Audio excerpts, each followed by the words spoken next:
Hello and welcome to the TDT NBA podcast. My name's Sean and joining me as always is the one and only Dante Boffman. How are we? Shawnee, I'm so good. I'm repping my Watford shirt that you just given to me / sold to me. One man's loss is another man's gain. Yeah. And I'm feeling pretty fresh. How am I looking? Hold on, let me get the chain out. Oh, that brings it together. Yeah. Here's Hog ... Deanie. Fucking, I was so excited to wear that fucking shirt, and I'm an XL, you're an L, but I was like, maybe I'll squeeze into it, and I put it on, and I'm like, oh, it fits the waist, but lift your arms up. Nah, that's not happening. And so, tell you what, drinking a pint down at the pub, you got to lift your arm up before you can bring it to your mouth. So it's a no-go if you can't get the shoulder movement. It's literally a dedicated pub shirt, so fucking... Coming into summer, wow, I'm going to be absolutely flossing. Yeah, you'll also be pretty yellow. You're going to like radiate colour. Yeah, well, you won't be able to lose me. But do you have any funny stories before we start the pod? Well, I've got one funny story, which is the Phoenix Suns beating the Golden State Warriors this afternoon in the TDT Bowl. Is it the second TDT Bowl of the year? Yeah. We because the first one was when there were 7 technicals going back and forth, and Clay getting ejected while holding up 4 fingers. This one I feel better about. The first one early in the season we were just disastrous, and now we're still disastrous. But our starters know that they have to carry a much heavier load. You're 6-9 now, aren't you? Yeah. Take away the hyphen, and that's pretty funny. And we're also 0-7 away from home, which I don't think we're a particularly amazing home team. I think just we're just regular, and we just unluckily have had very bad performances on the road. So I don't think it's we can't win away from home, but it's we've had some bad losses. 0-7, surely that's the worst in the league. Surely there's not. If not, it's tied with some other team. That's quite bad. Yeah, 0-7 is quite bad, but then 6-9 is funny again. Even if you don't take away the hyphen, but yeah, Steph Curry is really good. And it's when the starters are out there, even though the starters with him might not be performing too well, Looney's doing Looney, Draymond's playing quite well this season, Clay's not playing well, Wiggins is, passive, almost that was the negative on his draft express. Yeah, that's really not aging well. But Steph it didn't age well in when it happened. Fucking March this year. It was immediately outdated. But Steph, you just put Steph out there and you've got an elite offense. Awesome, cool, done. That's just how you play Golden State basketball. But the bench is just so bad, and I thought Jordan Poole had turned a corner when we played. Yeah, this is also on the second half of a back-to-back, so maybe I actually just feel a little bit better. But Jordan Poole had 34 or something, or 32, just an incredible game. We won. We were up by 41 at one point against the Spurs and just blew them out. Needed a good old-fashioned romping. But nah, he was, I think maybe he got some extra points down the end of the game, but he was 2 points with 5 minutes to go in the fourth quarter. It was bad, and he was sitting on the bench, and the way the camera angle was looking at Steph Curry as he came back from hitting big three after big three, there was him sitting there just exhausted, and then Jordan Poole is sitting on the ground next to the bench, just sitting there looking really bored, wearing his hoodie and stuff. So it's okay, we should be able to score more with that dude who's on the bench, but he's not scoring, and he definitely can't be out there because he's not very good at defense. So it's we need a lot of things to get better, and they're not good right now. But if you don't want to talk about that, do you want to talk about the Phoenix Suns' new jerseys? I'm not a fan of them at all. The court looks good.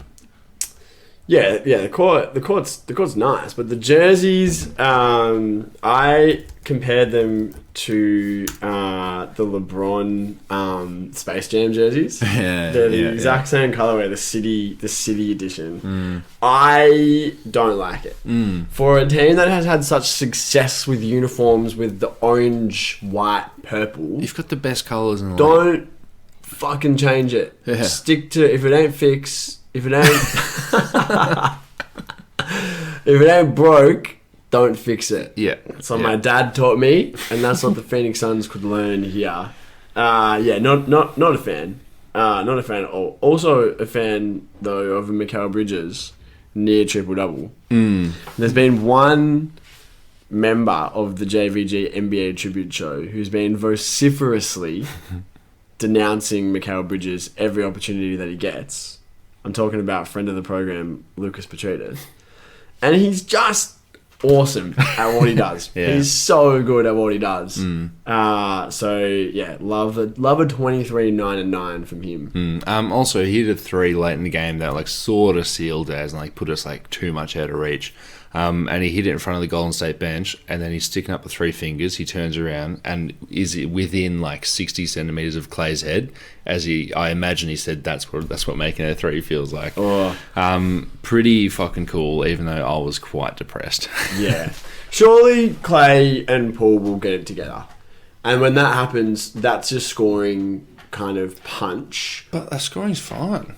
Well, not when Paul's like giving you 2 points and Clay's shooting. You know, still Clay's put up- shooting those one dribble like 22-foot pull-ups, and it's like a bit. Yeah. Remember when he first came back from the injuries? It was the first game against the Cavs. It was like, what are you doing? Why did you just take 3 dribbles inside the paint and then shoot a fade like a floater over Jared Allen? Like, what's wrong with you? Yeah. And everyone was just, he's forcing it. He's just trying to get back into it. Blah, blah, blah.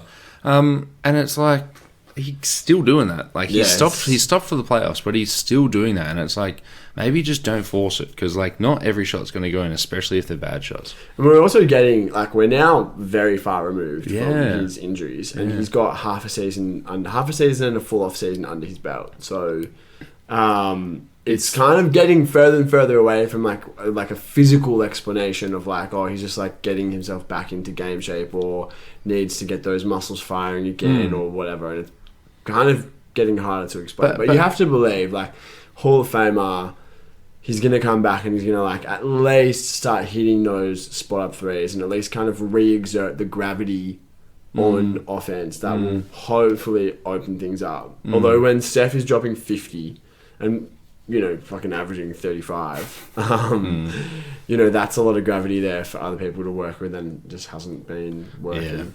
Final thing on this before we go to the news, but you know, Clay always did that thing where he would get the ball, pump fake, and then sidestep, and he was lethal sidestepping either way, which helps when the defense is coming at you from different angles. And he's always stepping inside now, and it was always such a cool thing that, like, oh my god, look how much his team's prioritizing their 3. They're doing sidestep 3s, and he knows where the line is. He knows where his toes need to be without even looking, and now he's just like searching out 2-point land every opportunity. It's like, you're not Kobe. But like that wouldn't necessarily be such a problem if he was like going all the way to the rim and like finishing at the rim. It's like, oh, he's not shooting as many 3s, but like he's shooting 60% in the restricted area. Okay, like, all right, whatever, we'll deal with that. Like, that's good. Yeah.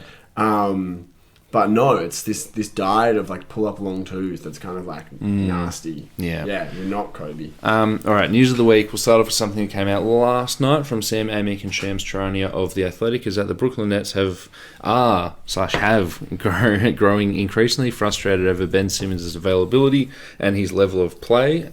Some within the Nets organisation have questioned his passion for the game. Since Jack Vaughn took over as a head coach, they're actually not the first people to do that. Simmons has been playing a backup 5 role, and I'll just add this quote from Simmons where it says, quote, "You're obviously not going to be happy when anybody's out, but for me, I've been dealing with the knee since the start of the season. It's been swollen. I had a PRP injection. I had blood drained a couple of times, so it's not a made-up thing, you know, it's a real thing," unquote. Is this just like a press release, a dynamic press release saying what we already knew about what the Nets might be thinking? Yeah, I mean, I don't think that this is like covering any new ground. And obviously events surrounding the Nets really over the last 3 years make this kind of like no surprise that they're in this situation. But like Simmons is you know, just off the back of that Clay conversation, another guy who's not been able to capture his previous form. But physical stuff is a lot harder to kind of pin down with Simmons because it's all been so nebulous, like the back, now he's talking about the knee, and there's nothing out there, there's no reporting. Like at least with Clay, it's like it's a torn ACL and a torn Achilles. Alright, we know what that looks like. You know, like the back stuff was done in such secrecy. This stuff is kind of only coming out when he's being like, you know, pressed on it, saying that like, I'm in pain, I'm not available. Well, then, like, if that's the case, then surely the Nets understand that and are not holding that against him. But the report is coming out, the dynamic press release is coming out that they are holding that against him.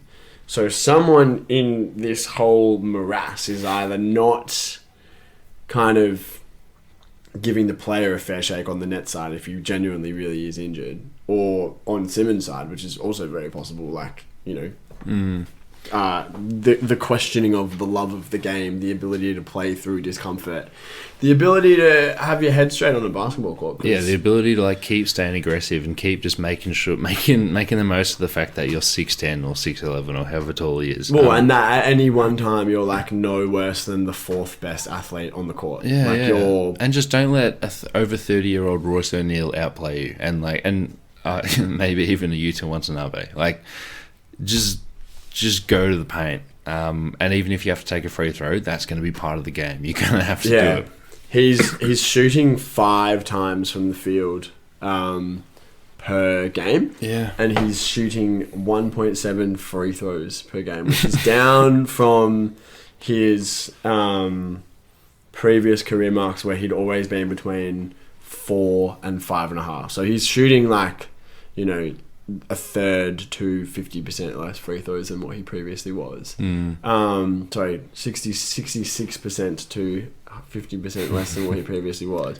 And that's like confirmed by the eye test. Like, you watch him, like, he's not out there being aggressive. He clearly doesn't want to get inside. He clearly doesn't want to use his frame.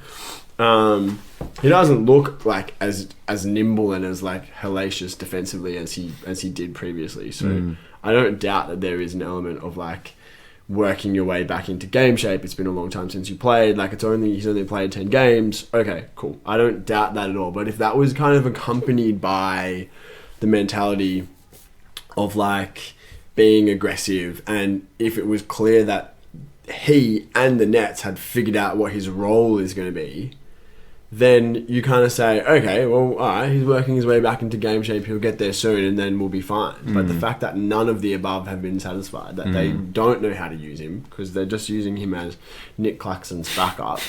He's not being aggressive. He's not executing at all. It all is bad. Yeah, and even at the start of the season, when you and I are excited to see like what they could actually do if they put him at the high post and just say, okay, tall, amazing passer with all these shot makers around him, what's going to happen? And we saw what happened. They just front him, and all of a sudden, even if you're 6 foot and he's 6'10", you can probably like get in the way of that pass, and you just know that he's not going to drive to the paint because he hates driving. Well, he might actually be allergic to the ball.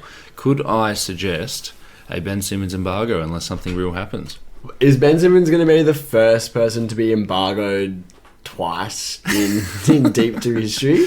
Well, if this is the sort of stuff we're getting, like we're going to get some more stuff like this. Maybe it would be a quote from like Seth Curry or something. It'll be from Patty Mills. It'll be from Patty Mills. Patty Mills. I don't know if he's ever spoken to a journalist. We can institute that embargo. 100%. I'm on board with that. Just before we do, though, this is your last chance to say something. I just wanted to check in. So obviously we're in the Deep 2 NBA podcast fantasy league together, where we're both doing pretty well. I think we're both 3-1. Yeah, 3-1. I'm at the top of the ladder because my name starts with a C. But we're all up there together. Last week you and I made a trade. Yeah. We made a trade last season, which was Wendell Carter Jr. for Jaren Jackson Jr., which I think ultimately worked out pretty well for both people. Sure. But it worked out better for you.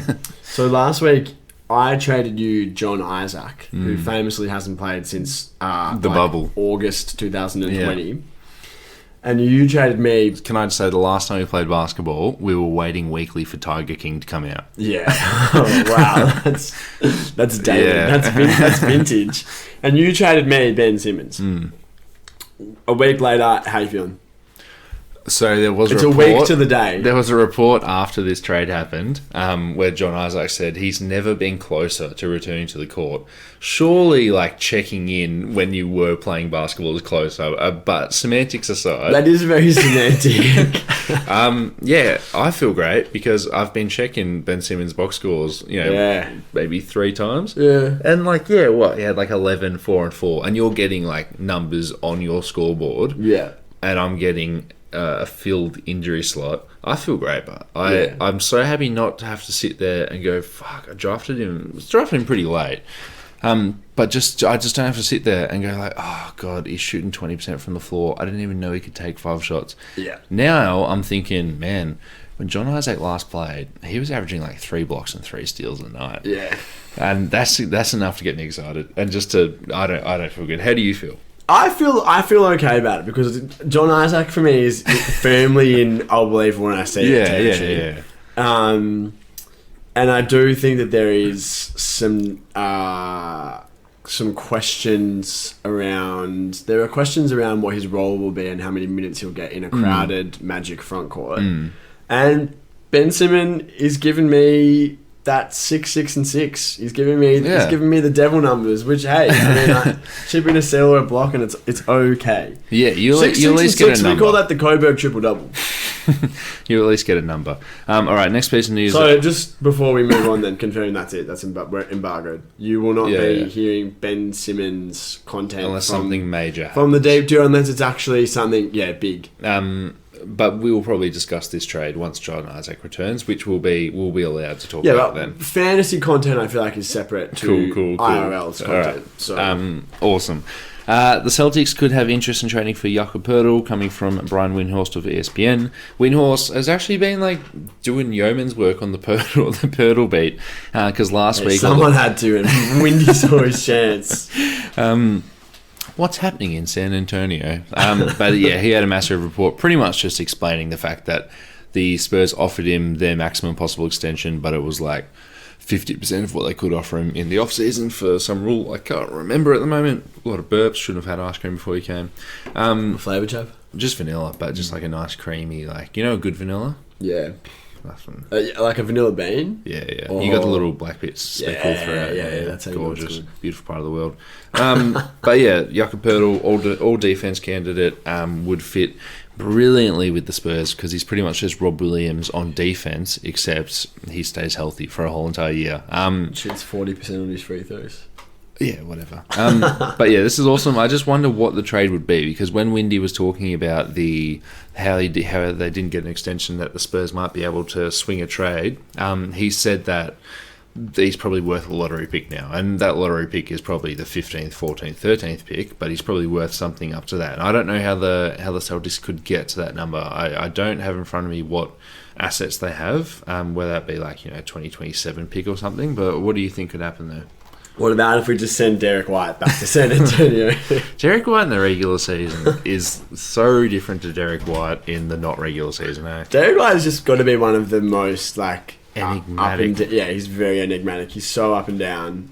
His best is really good and his worst is really bad. And you just never know what you're going to get. And he just doesn't take 3-pointers during the regular season. And then it's like, oh, okay, you're averaging 6 points. But then he gets to the playoffs and it's like, oh, he's the exact guy you need guarding every guard. I don't know, like, how the Celtics can get to something that Poeltl is worth. But he's also a difficult player to value because he's an expiring, so you're paying his next contract, and that in and of itself is a question that you need to kind of address, because I mean, yes, he's a Rob Williams level shot blocker, but he plays like a more conservative drop kind of coverage. He plays more like Brook Lopez defensively than he does like Rob Williams, really, because he's not suitable for that role of like the lurking free safety. Like Rob Williams is kind of playing like the Giannis role, where he's like, I'm covering someone, but I'm also covering the rim at all times. Whereas like Poeltl is like, I'm covering the rim, I will block you if you come here. Yeah, and funnel it all into me. Don't come here. Yeah. But that is not necessarily, we've heard so much about the Celtics, and rightfully so, the Celtics defensive scheme that Ime Udoka kind of cooked up, and are they going to change it? Joe Mazzulla, is he going to change that? Like, Rob Williams is the linchpin to all of that, and I don't think that Poeltl quite does what that system needs. And then there's the kind of the offensive question, which is like, he is probably not more limited than Robert Williams, but he's pretty limited offensively. Like he's not someone who you want to get fouled. Yeah, he's not an explosive lob threat. Like, he can't just throw it. He's not really a threat at all. Yeah. Except on, he's a good roller off a pick and roll. He's a great offensive rebounder. Like, that's how he like makes his money, but he's not offering anything else Yeah, offensively. yeah. So I feel like, giving up a lottery pick, making that your move, and then paying him what we have to pay him, like at least the mid-level. Yeah. At the very minimum, we'd maybe be talking more. I mean, I'm higher. We'd be on him. talking like 12, probably 12 million a year minimum. Yeah, I'd think more. I mean, it's hard for us to have that discussion because the cap's going up, so we actually don't know like what the numbers look like anymore. But yeah, I value him very highly. So they can't trade their 2023 pick that's going to Indiana, but they can trade any pick onwards from that. Oh, okay. So if you get two bad picks and say like Spurs go find a better offer. What's the matching salary there? Who is it? I mean, you'd be probably looking at like, well, what's Poeltl on now? This is great radio. 9 mil, 9 per. So that would surely be Derek White.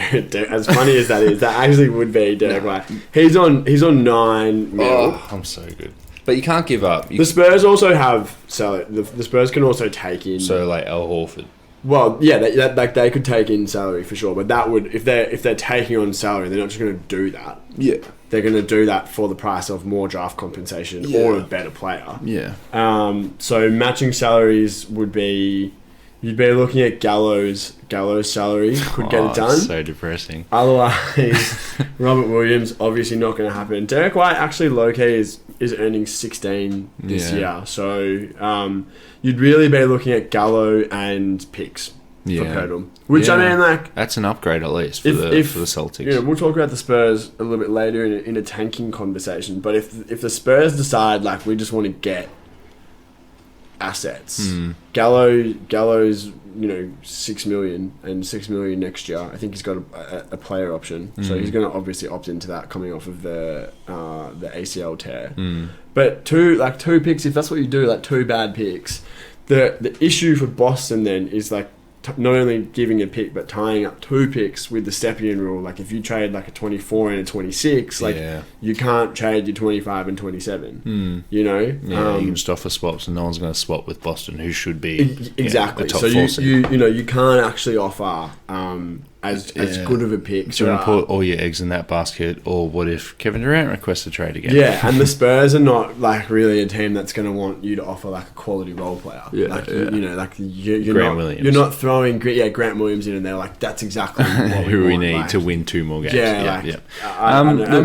So I think I've talked myself out of that. You've talked yourself out of it, and I was kind of very much in on it, but yeah, I just think like maybe if it is Al Horford and Al Horford's the one going back and you think he just doesn't have it anymore, and then maybe you're going to play Jakob in the Al Horford role, but I don't think honestly, Brad Stevens would do that. Yeah, I don't think he would as well because he's best friends with Al. He traded him away once. It's not going to happen again. Alright, let's move on to the next piece of news that the LA Clippers are targeting Myles Turner, coming from Eric Pincus of Bleacher Report. Quote from that article is that the Clippers have a 2028 and 2029 first round pick that they can use in the trade, and would be prepared to sacrifice wing depth rather than Wall or Jackson.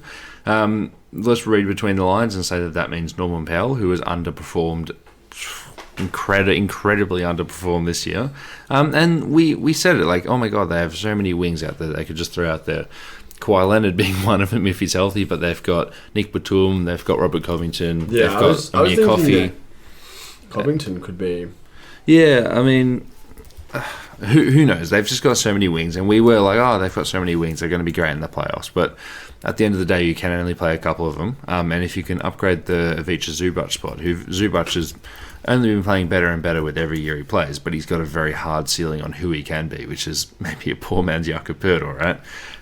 So adding Myles Turner gives him a little bit more offensive flair, a little bit of dynamism on that end. You don't like it, but I do. I love. No, I made that face because he's dynamism. I fucking love that. Yeah, I mean, I honestly would love Myles Turner on 30 NBA teams, including the Pacers. Well, why, like, if you're the Celtics then, and you're going to be talking about good assets to get Jakob Poeltl, why would you not Yeah, because the But Celtics in the could market outbid. for Myles Turner, because Yeah. I would be more comfortable if I was going to lay out like 2 shit first round picks and salary. I'd be more comfortable doing that for Myles Turner. It would have to be like Derek White, 2 first round Yeah. picks and See, salary. honestly, I would consider Derek White untouchable unless it's for like Kevin Durant, because I think when the playoffs come around, he is extremely valuable. Yeah. But if it's an upgrade on Al Horford, maybe do that. Well, you do Horford and picks for Turner. Like I would rather do that than me bring too. Poeltl in. Me too. if I'm the Celtics. But also because Poeltl can just simply be traded for Gallinari. Maybe that's what makes him so interesting. Yeah, the Clippers. The only first round picks they can send out is 28 and 29. Yeah. You can only send out one of them. But I would want. You can do a swap for the second one. Yeah. But I would You want would them. have to. One of them would have to be like very lightly protected. Like you'd be going unprotected. Yeah. Because that's the only way you would get value off and here. Make that bet. Yeah. Make that bet. Make that bet that you're going to win a title with this. And they've made a couple of bets that they're going to win a title, and they still haven't. But if I'm Indiana and you just want to fill up the coffers, that's an awesome asset to have. Yeah, definitely. 'Cause, I mean, and like those kind of like Utah's done the same things with Cleveland's picks, and the Pelicans have it with the Lakers, and the Thunder has it with everyone. They're uncertain assets, but that allure of like that asset might actually pop. This team might actually end up being a tire fire in 5 years' time. Like that is a very valuable thing to sell yourself on, and also like if you can turn those picks around quickly. Before it becomes clear whether the Clippers are going to be a tie fire or not, that's a very valuable pick. Yeah. Like in the right hands, in the hands of a scheming GM who's proactive, like that pick could have even more value. What do you think about Turner on the Clippers? I love the fit offensively, because they've been picking it up in the past week, but they have been quite flat offensively, and They've been the worst offense in the league, just quietly by the numbers. I think Detroit passed them last week, but it's like we know that Reggie Jackson's a bad basketball player. John Wall's been fine, but he hasn't been like an amazing dude who's just like lifting them out of the depths of offense. Their role players have been shooting meh, and obviously you just don't know anything until Kawhi Leonard gets back. But when that's going to be is anyone's guess. Yeah, well, if he does, and then just the shitty little storyline of reuniting Paul George and Myles Turner. Also, like, not for nothing, Myles Turner going to LA but not to play for the Lakers would be objectively hilarious after he's been rumoured to the Lakers for like the last year and publicly came out and said like 2 weeks ago, if I was the Lakers, I'd be having a very hard think about trading for me right now. Oh my God. If he ends up going to the Clippers, like it'll be just another fantastic little steal that the Clippers have done over the little brother Lakers. can get over the big brother. Defensively, like what's so good about having Ivica Zubac there is that he isn't getting paid that much money. Like he is a role player, and Ty Lue has thrown him out there like for 35 plus minutes a game, but then sometimes he'll just give him pretty much a DNP. He might start the game and then play 5 minutes for the whole entire game. And the thing with Zoo is that it's like, okay, everyone knows that he is a role player, so it's very much just like, cool. You might not play and you might play, but as soon as you bring in Turner, I think his number is at 18 mil. You've invested some assets there. You've obviously traded away Norman Powell, who one of your wings. Everyone wants wings to get this guy in there. Wing is a very generous definition for a 6'4" Norman Powell. Norman Powell is only associated with the word wing because he played in Portland when they were playing him next to CJ McCollum and Dame. Man, I don't know why that team. Norman Powell, why did that team not work? Norman Powell is a 2 guard, but. Having Myles Turner there, I trust Tyler to do the right thing, but this maybe put some pressure on him and pigeonhole the Clippers into being, instead of being this incredible like switching defense that's got every 6'8" forward that everyone wanted over the age of 35. It's now like, okay, you have to play Myles Turner. I think there's enough like championship equity, and I know that Paul George has not won a championship, but I think there's enough like veteran championship equity in LA to make Myles Turner see that he's not guaranteed like a finishing spot. Like I don't, and I think he'd just be happy to be out and in a winning situation, which he hasn't really been in. He's in one right now. More on that later. He hasn't been in one for the last few years. He obviously wants to get out. He obviously wants to get paid, which is another part of this. But him being on a good team, saying you're our starting center, that doesn't mean that you're closing every single night against every single opponent. I think that Ty Lue, one of the more like mature, kind of like steady hand coaches in the league in terms of his temperament and the way that he handles his team, I think that should be okay. I hope so too, because that would be an incredible role. This team also has been dogged by chemistry and locker room issues like between the players over the last few years. So it would be very characteristic for them to bring someone in who's like, like I'm the big dog, like I'm the starting center, like I need to be guaranteed my minutes, yada yada. Which is not something he's said before. Which he's always been the starter, but he's never been in a situation where he's had to sacrifice. But I do get the sense that like if you're, like Malcolm Brogdon, last season, moving from these very same paces to the Celtics, and there's conversation like, like Marcus Smart, Derek White, it's gonna get tough for minutes there. They're trying to replace Marcus Smart, and it's just not how it goes. and Brogdon was like, I'm here to like play for the team. Like if I'm playing 20 minutes a night, I'm playing 20 minutes a night. Like I'm here to help the team win. I would imagine that would be what we would see from Turner. Anyway, if you could swap him out for Norm Powell and a pick, like fucking see that.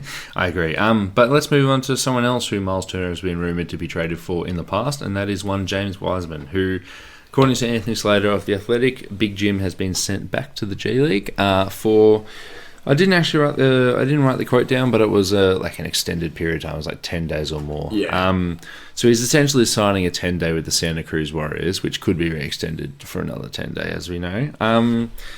This is pretty bad, but he also needs experience playing basketball. Well, isn't that what he had like in the second half of last year when he was playing exclusively in the G League? I think he played like 4 games. Okay. He needs experience playing basketball, but he just hasn't been good. And you see guys with less experience come in and look like they belong on an NBA court. Because Wiseman obviously only played 3 games in college at Memphis. Has that been talked about before? I haven't heard it. Maybe once or twice. You must have missed it. And then he's played an entire rookie season. Spent his second season rehabbing. Excuse me. Spent his second season rehabbing. A meniscus. Yeah. But he was around the team. Yeah. You're in the building. Like you're doing the mental work off the court, even though you're not like on the court with the team, and then was healthy for the last part of last season or practicing. Yeah. Now he's had another full off season of training camp, and for him to come in and like someone who I was very dubious of in a similar situation playing for Portland, number 7 overall pick Shaedon Sharp, comes in and like it looks pretty grim at times. He plays a role. I would say he looks good most of the time. He looks immediately like he's an NBA player. He looks immediately like he's got all of the tools and he's going to figure out. It's just a matter of time. Wiseman, it's like you clearly have the tools, but like you've clearly shown no ability to figure any of this out. The role is like objectively, the role is there to be taken. Because although Kevon Looney knows the system and he's a steady performer, he's not actually that great. If you're young and you're good and you can show that you can do what the team needs, like you will get the minutes. You'll be invested in. He hasn't shown any of that. He hasn't played 20 games. He hasn't played 20 minutes in a game yet this season. Yeah. To play 11 games and then not even crack 20 minutes and then get sent down to the G League when the team's doing poorly. I mean, it all bodes very negatively, and I think that like since he's come into the league, other young players with no experience or limited experience have come in and shown like I belong in the NBA. Sharp is just one example. Wiseman hasn't really shown that at all. Yeah, he's gotten a lot of leeway, and like you talk about Looney, and it's like okay, maybe Looney would never be a Serp just because of like who he is and how long he's been there, but like Jamarcus Green isn't a center. Like he is a power forward, and it becomes really tricky when he's a power forward because it's like okay, he's not as an elite a shooter as you might want around a backup 5, But when he plays the 5, like it's not good minutes. Like we're not playing well with Jamal Green at the 5. Regardless of whether it's in place of Looney or backing Looney up, there are 20 minutes on this team at the 5 spot minimum for the taking. So like, don't even worry about beating Looney. Just beat Jamal Green, who's a poor fit at the 5. And like it's been done before. You just need to beat Damian Jones. Like Damian Jones, none of us like him. He's got hooves for hands. But he was just an athletic dude who could jump and he could run and he could just put his hands up. And he was bad, but he could at least stay on the court. Like Big Jim's bad and he can't stay on the court. And I was actually, we all had a joke about it before the season started. But I honestly thought like he was just going to take that Damian Jones role. I didn't think he was going to be, averaging 20 and 10, like becoming the next Aiden. But I was like, okay, at least he's going to get on the court.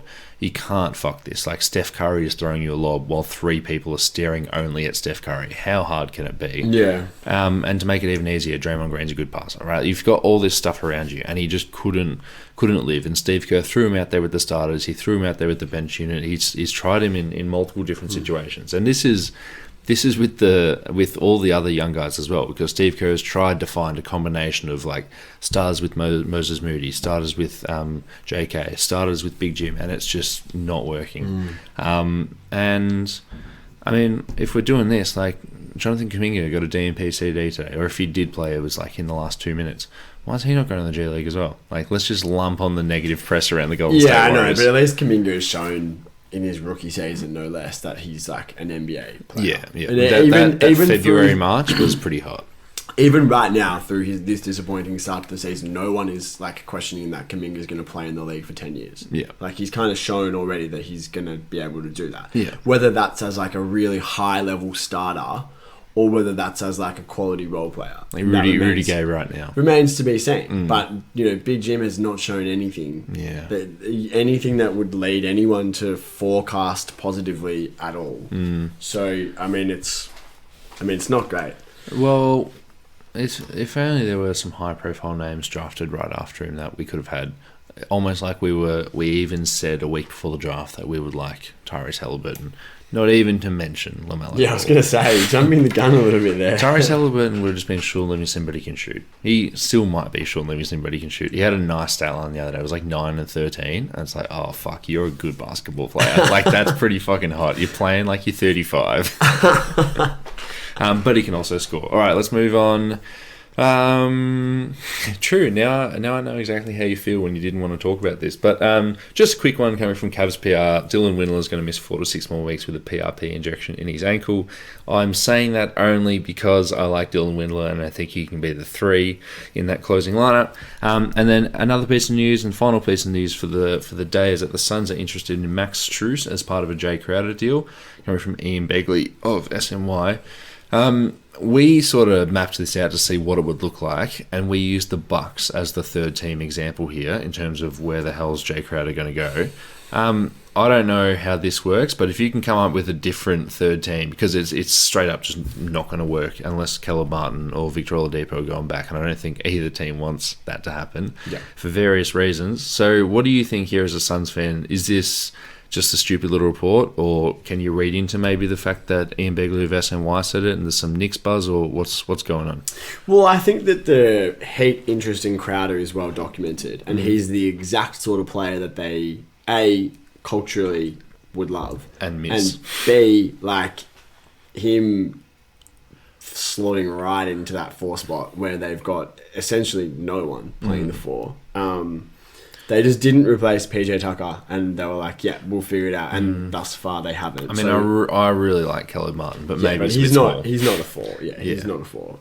So I mean, like, I don't doubt at all that there is genuine interest on the Heat side. I mean, I get the sense though that Strus is not someone who they would want to include. Yeah, because Duncan Robinson is probably as good as Strus offensively, with maybe like Robinson's a better shooter, but Strus has a bit more wiggle off the bounce. Strus has also hidden him this year. Yeah, well, hey, Duncan Robinson got paid for a reason. He'll come back. Him and Klay Thompson. Yeah, we hope. But the problem for Miami, if they, conceptually, if they move Strus out, Strus is at least not like fish food when an opposing defense decides we're going to go at Strus. Yeah. If you've just got like anyone in the 6'3" to 6'6" range going at Strus, he doesn't just roll over. Whereas if you have anyone going at Duncan Robinson, he's like isolated, like he's done. He's done. So bringing Crowder in would solve one problem and create another for Miami in terms of having enough shooting on the floor for their non-shooting stars, Jimmy Butler and Bam Adebayo, to operate in. I just think it creates so many problems for them, even as Crowder solves one of their problems, creates more. So I don't think that they would do it. And then like the math just doesn't really add up. I'm surprised Crowder hasn't been dealt though, because there's been like 3 teams that like maybe the Hawks and then the Bucks and now the Heat, and I mean coming from Ian Begley, maybe one of the New York teams. Like there's definitely people who want him. Yeah, and he's still tweeting in all capital letters, so he's definitely still there. He's got a heartbeat. Yeah, he's got a heartbeat. I mean the Bucks are an interesting one, just like straight up, because I wonder what like a Bobby Portis, Jay Crowder deal looks like. I like. Would you want that? I like Bobby Portis more than you do, and I think Bobby Portis. I've been banging on this for the last year on this podcast that the Suns need to bring in like a big player, a big 4. Bobby Portis is like the exact kind of player that we would need. Like he's offensively so versatile. He might not close games when we're playing healthy and Cam Johnson. Touch wood. I'm gripping the wood right now. That sounds like something else. I'll be doing that later. Put the explicit on this one. Touch wood that Cam Johnson returns healthy. Like I don't think that Bobby Portis would be closing in a world where Cam is on the court, but like Bobby Portis will be playing 28 good minutes a game for Phoenix and giving us like looks. You would have 48 minutes of good centre play, like for sure. There's no Bismack. And I mean, like, but I mean, like he's the sort of player that just you just put him at the 4 next to DA and that's no problem. Yeah, and then Golden State can trade for Jock Landale, and then everything will work. Yeah, exactly. Right. We can just take him in. Jock is untouchable after the recent press run that Phoenix has been doing about how he's finally found a home. Yeah, what was Eddie Johnson? He sent 500 emails. Eddie Johnson and Kevin Ray, who are the GOAT NBA announcing team. I'm just putting that into the ether. There was like 4 games in a row where they were just like gassing him up, like you finally found a home, like you're home, like there's no way that we can trade him. We can't. Anyway, to cap that off, I don't think that a Strus deal is workable. Although if you just said that Crowder, in a vacuum, if you said that Crowder for Strus as Phoenix, I would do that in an instant. Yeah. I think that would be like fair value, and Strus has such superlative shooting that it makes me less concerned about not bringing in someone bigger. Like I'm like, okay, if you can just guarantee that guy is going to be playing 25 minutes a game and he's going to shoot 40% on high volume, like cool, done. I mean, we'll deal with being a bit small if that's what we're getting in return. But it doesn't seem workable. Yeah. All right. Let's move on to the topic of the week. And do you want to introduce it, even though you've just spoken for so long? Have I really spoken for that long? Nah, as in, like, it's good to break up. It's good to break up the speaking. I mean, oh well, we all know that I love a gas bag. We're talking about tanking this week, and what I want to talk about specifically is that with this bloody French bloke, Scoot Henderson. Scoot Anderson? I mean, took me a second in my head to be like, what the fuck's he doing? But then it was a bit like did you see my impression of Bugs Bunny eating celery instead of carrot? Nah. But you're not playing it. You're not playing it live on the pod. My impersonation. It's on the speaker. He ate celery instead of carrots. Yeah, wake up, Doc. Okay, well that was fucked. For our audio listeners, which is everyone listening to the podcast, Sean was just eating celery. Anyway, this bloody French bloke, he's in the draft. We know him. He's Victor Wembanyama. He's a generational talent, so we keep getting told. And we were told at the start of the season and in the off-season that this is going to be a tanktastic season for teams going through a rebuild, for teams going through a retool. For any team that got to mid-season and wasn't meeting expectations and decided to just be bad.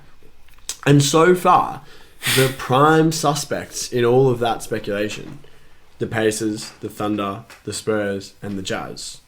We're not touching on Detroit, Orlando, and Houston because they have been as bad as advertised. And credit to them for sticking to their word. Nailing the plan. But those 4 teams have actually started really well. And are actually, in most cases, playing some really good ball. So the Pacers have started 7-6. The Thunder have started 7-8. The Spurs, who look like the worst of the bunch, are 6-9. And the Jazz were at one point pacing the fucking Western Conference. And First team to double-digit wins. At the time of recording, are 10-6. Were 10-3, yeah. That's all pretty good from those teams. Like that's not Wembanyama level stuff. That's like the Jazz. According to Cleaning the Glass, are projected to have 48 wins this season. And the Pacers and Oklahoma City are projected to win in the low 40s. Just for a bit of context for all these discussions, the Houston Rockets currently on track to... Houston or Detroit? I should have done my research more. Are on track to have the worst record in the league. It's Detroit. According to Cleaning the Glass, Detroit 22? is currently slated for 17. Okay, well, I think there was some Houston other is metric I was looking at. 19. That was looking at 22 being the worst team in the league, right? And let's just say, let's say 19's that number. So, like, if you're the Jazz and you really want the best odds, you need to win 9 more games for the rest of the year, and there's 60 something. So, Yeah. it's getting too hard now. Like, for the Jazz, it might actually be done. The damage might already be done. You might be looking at like an 8 seed at the best. An 8th pick overall. But like, the Thunder got off to hot starts last year as well. The Thunder, through the first month of the season, were like the 10th best defense. Shea was playing well. Now, I don't know where they are on defense, but Shea's playing, arguably at an MVP level. Yeah. Because the roster he's playing with isn't very good because they're tanking. And he's actually scraped them to 7 wins today, being a buzzer beater against the Wizards. How's that Chet Holmgren bloke going? Yeah. A bit quiet so far. So, like, out of all the teams, and we're going to have this discussion, but I'm pretty much only worried about the Jazz. I think the Spurs have done a good job of just being like, hold on, we are bad, don't worry. Houston, as you said, sorry, let me actually get the right sheet up in front of me. But all the other teams you mentioned, I'm actually not worried about them because maybe Indiana, but OKC. Indiana's another one that's already like not that far away from pulling a from pulling a record that's going to exclude them. Because realistically, like if you win 25 games or more this season, you're not going to get the best odds. You're not going to have a great shot. Yeah. Obviously, with flattened lottery odds, it doesn't mean as much as it did a couple of years ago to get one of the 4 best shots. But if you're winning 25 plus, you're out, essentially. And what matters, I think, in this discussion is the fact that excluding the Spurs, and maybe even excluding OKC, because their roster is kind of like young and unknown, and the players that are valuable are not going anywhere, and the rest of them, it's like no one's probably coming in for Jeremiah Robinson-Earl and being like, that's our guy, we want to trade for him. They don't have an avenue to kind of like sell for picks, but Utah and Indiana definitely do. And what I find fascinating about this isn't just that they've been really good so far, particularly in Utah's case with players who you didn't think were going to be playing really well. Like Larry Markin is a prime candidate, kind of like forgotten about, and he's averaging 22 and 8 through the first portion of the season. But both of these squads could, in theory, just get bad. Yeah. You could shed your veteran players who have value around the league. We've talked about Indiana, Buddy Hield, Myles Turner. Get the picks in, but also increase the value of your own pick this season. Utah, we were talking about Rudy Gay, Mike Conley, Jordan Clarkson. But then there was also the report that they wanted to keep Jordan Clarkson around, which was just really weird. Like, and it doesn't seem like Danny Ainge is the sort of guy to be like, oh my god, we're 9-3, I'm so emotionally invested. He might actually say, oh my gosh, but we're so emotionally He invested. definitely says, oh my gosh. We're going to make a push. We're going to be like the 48 win Phoenix Suns who snuck in that year when you were supposed to tank and do well. It doesn't seem like he's MO. He would never be the sort of guy who's like, oh, we're luckily good. Maybe this is repeatable. Maybe having 10 good shooters is good enough to win a title. Because he's always been about just doing what you can to win a title, or at least getting a superstar and building around them. Do you think there's a possibility that the Jazz's, what was billed as the Jazz's certain teardown was actually maybe overstated, and that's not actually the plan, that he wants to do more of a retool than a rebuild? He doesn't see the need to get terrible. Yeah. Well, you right talked away. about this when they still had Donovan Mitchell. And I didn't like it, but that was believable because they had Donovan Mitchell, who we were both high on and think he can be an All-NBA player. But who's the All-NBA player here? And like Mike Conley's like 36 years old. Jordan Clarkson's on the other side of 30. Who's the guy? Like Larry Markkinen is just not, like, he might be an all-star if they can keep his pace up by halfway through the year, but like he's simply not that guy, to use a cringe term.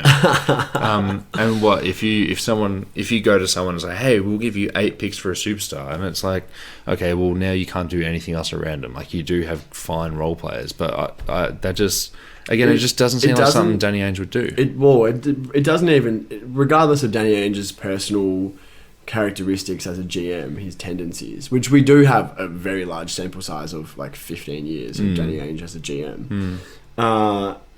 Regardless of that, like, it doesn't really pass the sniff test in terms of, like, even if you exclude Wembanyama, this is the season to be bad for the Jazz. Yeah. This is the season where, if they want to, their pick will be better than it will be in coming seasons. So it doesn't really make sense to try and kind of like capture that zest and the verve that they're currently playing with deep into the season. But the problem is, for both of these teams, the longer you delay, the less chance you have of it mattering if you do offset. Because if the Jazz wait till the trade deadline, it's probably going to be too late. Same with the Pacers, realistically, because the Pacers, we're not talking about, you know, them being a playoff, you know, a possible 6 seed. They're not pacing the NBA, you know, rolling out these unstoppable lineups. But if the Pacers hit 35, like, that's a disaster in terms of their draft odds. So if you wait till you've got 20 wins before you do that, you're probably going to get 10 wins the rest of the way just by accident, because it's the NBA, and you know, maybe you're rolling out. This is what OKC found last season when they shut Giddey down. DMP didn't feel like it. Shea, DMP, not going to tell you what's going on there. Trying to roll out the worst players that they could to try and tank for the pick that became Chet. They found that they're actually winning more games because if you get a competent coach and some okay role players, you're going to play a team that's played 3 and 4 or the second night of a back-to-back on the road. You're going to get these wins from somewhere. And these wins can be dangerous for these teams. So I just find it really interesting that it's like in scoping out, like, let's get the best value we can for Myles Turner, or like, let's get the best value we can for Mike Conley. We want to wait. We want to make sure that we get a good return. You're actually increasing the chance that it'll be too late for your own pick by the time you do the trade. Leaving you with just the asset you get in return rather than the asset and your own fat, juicy pick. And something that we've seen in the past couple of drafts, definitely the last 2, is that there's been teams like OKC who have like reportedly offered multiple picks for just 1 pick just to move up.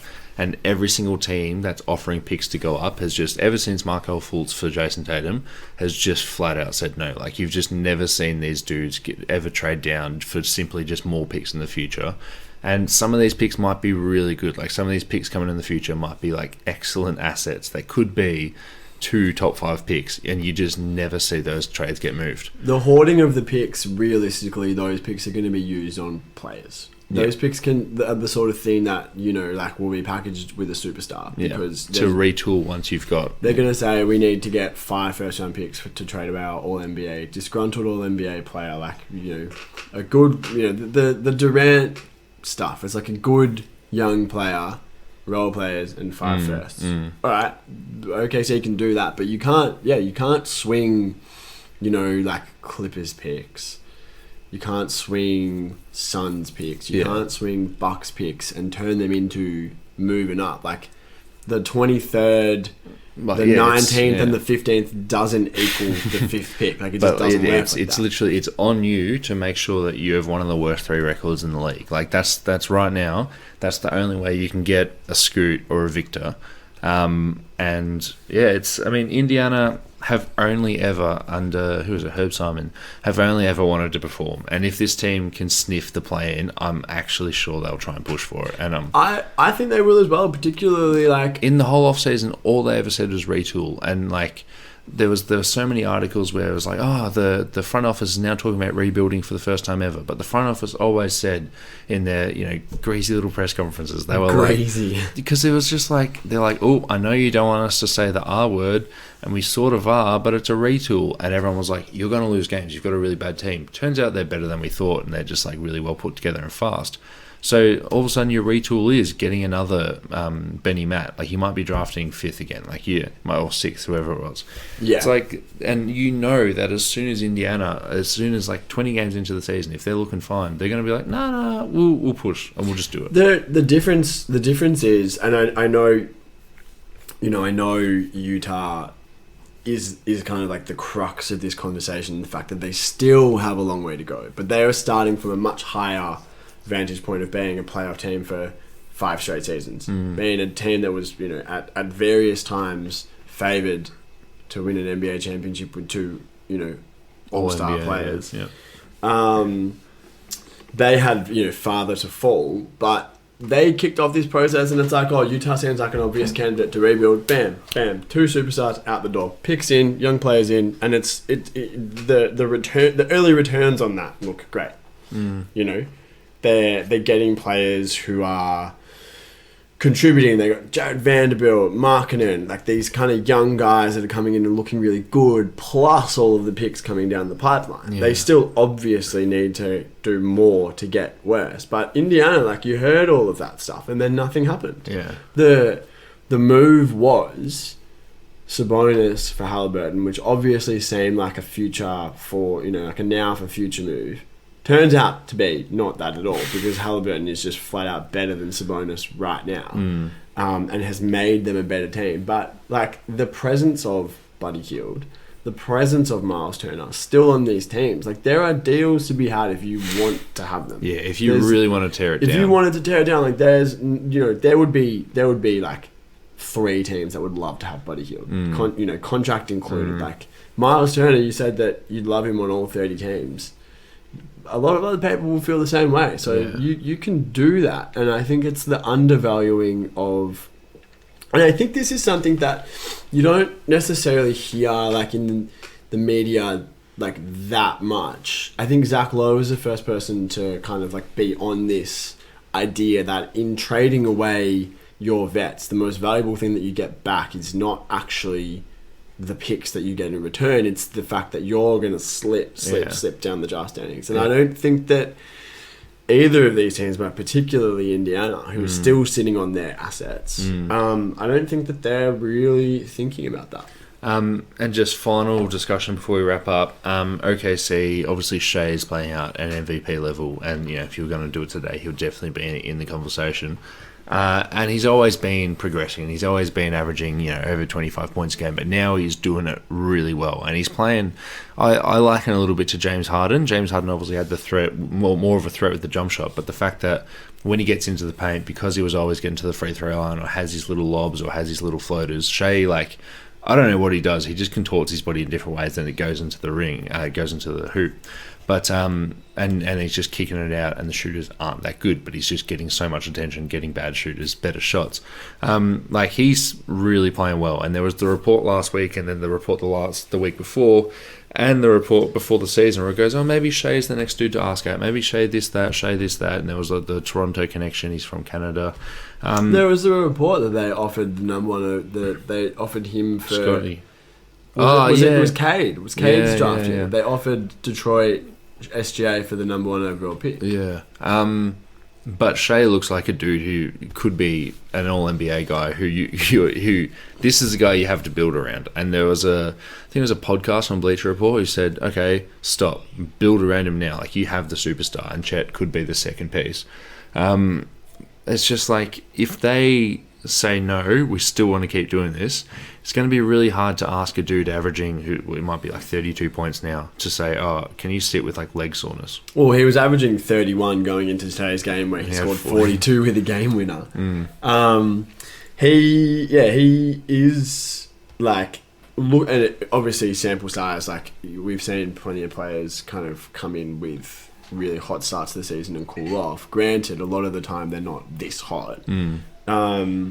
But he is the single reason why they've got such a good record, why they're straddling 500. Is it too soon, or are we there now to ask the question, if you were the Clippers, would you rather have him or Paul George? Oh, fuck. I thought you were going to ask something else. This is the final year where it's still a question. If you don't win a title now, what do you think? I mean, I would, being a cautious Paul George hater. as I am. No, I'm a Paul George lover.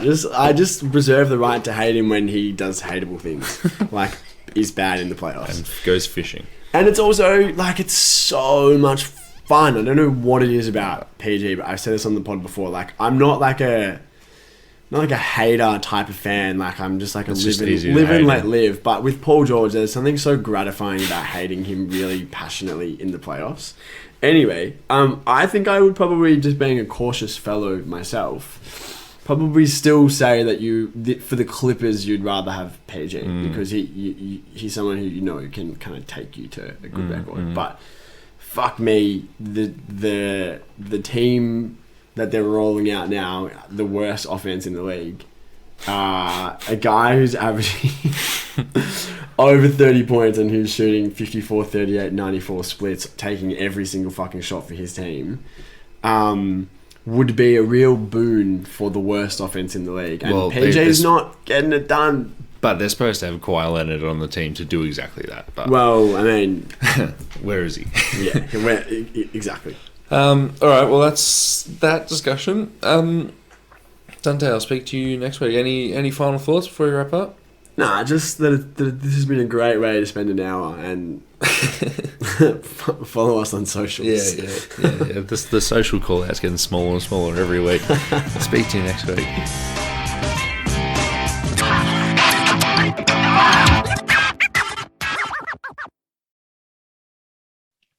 We were over the moon when we first heard that the NBA was going to be televised on Australian free-to-air TV in the 2019-20 season. It didn't exactly go swimmingly, with the nasty cough halting the season and games getting cancelled left, right and centre, but it was a huge step and an exciting one for basketball fans all across the country. Better yet, it wasn't a commercial channel cashing in on some basketball nerds like us. It was SBS, one of our public broadcasters.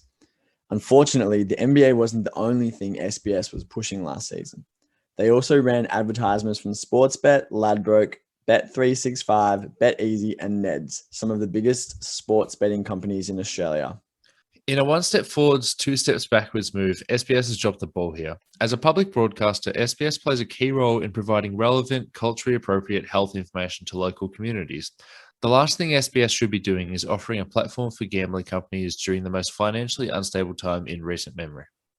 This past year, men aged 18 to 24 made up 79% of new gambling account holders, with increased median spending and frequency of bets.